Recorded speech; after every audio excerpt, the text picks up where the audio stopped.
ये हमारी है क्लेसिस-क्लैपेरॉन इक्वेशन, जिसमें कि आपका P प्रेशर, T टेम्परेचर आपके सिस्टम का, V1 V2 initial volume V1, final volume V2, L जो लेटेंट हीट आपके सिस्टम ने एब्जॉर्ब की।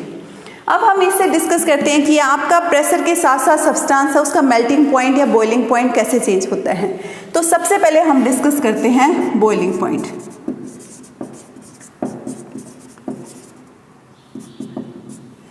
कि कोई भी आपका यूनिट मास अगर आप सब्सटेंस लेके चलते हो तो उसका बॉइलिंग पॉइंट प्रेशर के साथ कैसे चेंज होता है। तो इसमें हम देखें कि कोई भी आपका मटेरियल है, जो भी हमारे पास एग्जिस्टिंग मटेरियल है, अगर हम उसको बॉयल करते हैं तो क्या होता है, नॉर्मली बॉयल करने से आपका सब्सटेंस है उसका वॉल्यूम इंक्रीज होता है, क्योंकि आपका सब्सटेंस क्या हो रहा है, लिक्विड से वेपर फेज में जा रहा है, और लिक्विड से वेपर फेज में जा रहा है, इसका मतलब सब्सटेंस है उसका वॉल्यूम इंक्रीज हो रहा है। तो जनरली जितने भी आपके पास एग्जिस्टिंग सब्सटेंस है उसमें क्या होता है, हमेशा आपका बॉइलिंग अगर करते हो सब्सटेंस की तो उस केस में आपको V2 ग्रेटर मिलता है V1 से। एग्जाम्पल के लिए हम ले लेते हैं वाटर। वाटर को हमने बॉयल किया तो क्या हुआ, जब वाटर लिक्विड फॉर्म में था तो उसका वॉल्यूम था हमारा V1, और हम कहें कि ये वेपर फॉर्म में हो गया तो उस केस में इसका वॉल्यूम हो गया V2। कौन सा बड़ा होगा, V2 बड़ा होगा V1 से। इसका मतलब बॉइलिंग के केस में आपके जो सब्सटेंसेस हैं उसका वॉल्यूम एक्सपेंड करता है, इंक्रीज करता है, तो आपका V2 बड़ा रहता है V1 से। अगर V2 बड़ा है V1 से तो इसका मतलब V2 माइनस V1 क्या हो जाएगा, आपका V2 माइनस V1 आपको एक पॉजिटिव क्वांटिटी मिलेगा। और अगर V2 माइनस V1 पॉजिटिव है तो ये राइट हैंड साइड मेरा पॉजिटिव है तो लेफ्ट हैंड साइड भी मेरा पॉजिटिव होगा। लेफ्ट हैंड साइड पॉजिटिव मतलब dP/dt मेरा एक पॉजिटिव क्वांटिटी होगा। अब इसमें पॉजिटिव का क्या मतलब हुआ कि अगर आप प्रेशर इंक्रीज करेंगे तो आपके सब्सटेंस का बॉइलिंग पॉइंट भी इंक्रीज होगा। दोनों का चेंजिंग बिहेवियर सेम रहेगा, दोनों एक ही साइड में चेंज होंगे।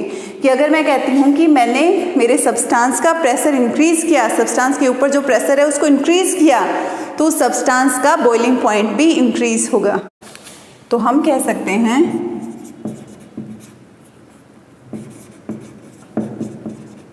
Boiling point increase with pressure increase, या फिर vice versa, boiling point decrease करेगा अगर प्रेशर डिक्रीज करेगा। तो इसको समझने के लिए हम यहाँ पे एक एग्जांपल ले सकते हैं कि जनरली आप लोगों ने सुना होगा कि अगर हिली एरियाज़ पे जाते हैं तो वहाँ पे फूड की कुकिंग के लिए आपको काफ़ी टाइम लगता है, या फिर फूड की कुकिंग का प्रोसेस स्लो हो जाता है।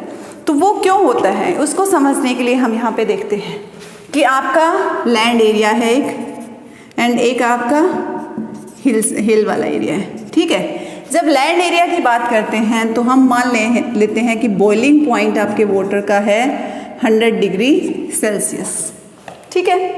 अब यहाँ पे बॉइलिंग पॉइंट 100 डिग्री सेल्सियस है, और इस बॉइलिंग पॉइंट पे अगर मैं कहूँ कि मेरे फूड को कुक होने के लिए जो टाइम लगा है दैट टाइम इज़ T1।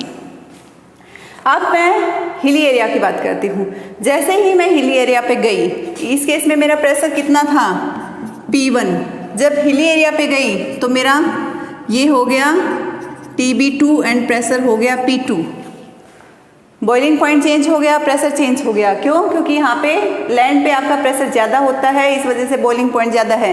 यहाँ पे आपका प्रेशर कम है, इस वजह से बॉइलिंग पॉइंट भी कम होगा। तो मैं ये कह सकती हूँ कि मेरा TB2 लेस होगा TB1 से। क्यों? क्योंकि मेरा P2 लेस है P1 से। अब मैं यहाँ पे मान लेती हूँ कि मेरा TB2 यहाँ पे 80 डिग्री सेल्सियस है।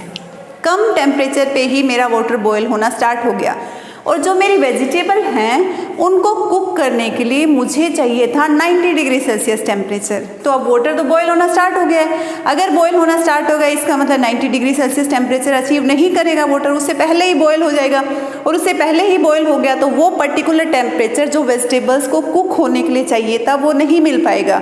तो इसका मतलब अगर हम कम टेम्परेचर पे वेजिटेबल्स को रख रहे हैं तो वो हमें लॉन्ग टाइम तक रखना पड़ेगा, टाइम ड्यूरेशन बढ़ाना पड़ेगा। तो इस वजह से इसका इफेक्ट हमें क्या मिलेगा कि जो हमारा टाइम हिली एरियाज में कुक होने के लिए लगा दैट इज हायर देन जो वेजिटेबल्स को कुक करने के लिए लैंड पे टाइम लगा है। तो ये इसका सबसे बेस्ट एग्जांपल है कि आपके हिली एरियाज़ में जब आप जाते हो तो आपका सब्सटेंस उसका बॉइलिंग पॉइंट रिड्यूस हो जाता है, इस वजह से वहाँ पे फूड कुकिंग का प्रोसेस स्लो हो जाता है। अब इसके बाद हम डिस्कस करते हैं मेल्टिंग पॉइंट। तो सेकंड हमारा है मेल्टिंग पॉइंट। अब यहाँ पे क्या हो रहा है, मेल्टिंग के केस में हमारे पास दो सेक्शंस बनते हैं। हमारे पास एक एग्जांपल है वाटर का, क्योंकि वाटर ऐसा सब्सटेंस है जो मेल्ट होने के बाद वॉल्यूम डिक्रीज करता है। मैं यहाँ पे इसको दो सेक्शंस में डिवाइड करती हूँ, क्योंकि हमारे पास यहाँ पे दो टाइप के मटेरियल्स हैं। तो फर्स्ट सेक्शन मेरा है उन मटेरियल्स के लिए जिनका वॉल्यूम लिक्विड का कम है एज कम्पेयर टू सॉलिड, और उसमें सबसे बेस्ट एग्जांपल है आपका वाटर। तो वाटर का अगर मैं मान के चलती हूँ, सॉलिड का वॉल्यूम था V1 एंड लिक्विड का वॉल्यूम था V2।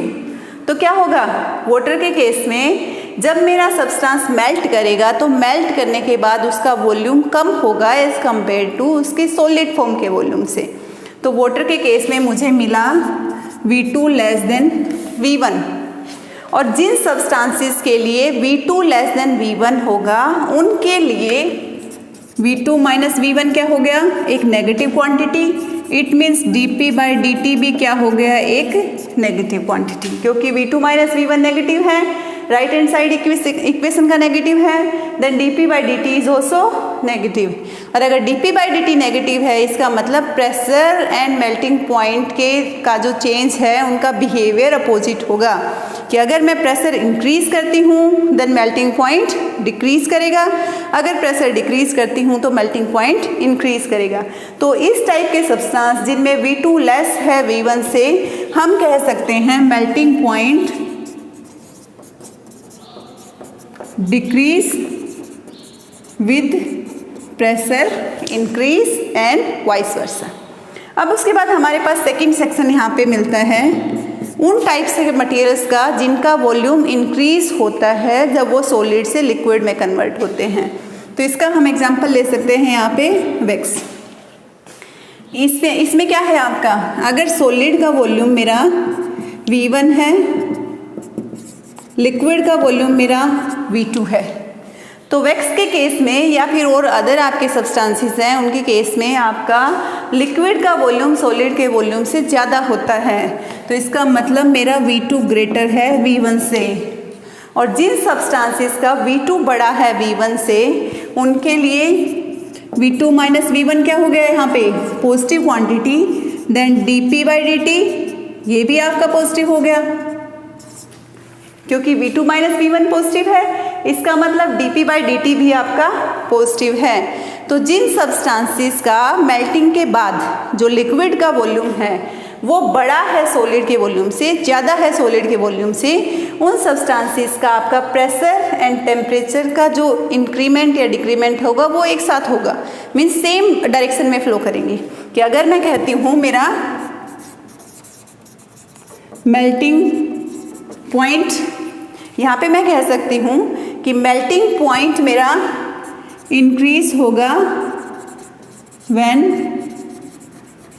प्रेशर इंक्रीजेस, या फिर मेल्टिंग पॉइंट डिक्रीज होगा जब प्रेशर डिक्रीज होगा। तो दोनों का बिहेवियर आपका एक जैसा रहेगा, दोनों एक साथ, प्रेशर इंक्रीज हुआ मेल्टिंग पॉइंट इंक्रीज होगा, प्रेशर डिक्रीज होगा तो मेल्टिंग पॉइंट डिक्रीज होगा। लेकिन ये आपका स्पेशल केस है जब आपका वॉल्यूम लिक्विड का कम है सॉलिड से, उस केस में मेल्टिंग पॉइंट डिक्रीज होगा प्रेशर इंक्रीज होने के साथ, एंड मेल्टिंग पॉइंट इंक्रीज होगा प्रेशर डिक्रीज होने के साथ।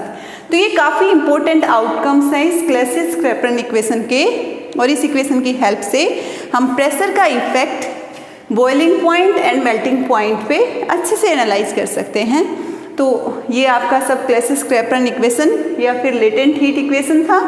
आई होप आपको सब क्लियर हुआ होगा। अगर आपको कोई भी डाउट है तो उसको आप पूछ सकते हैं।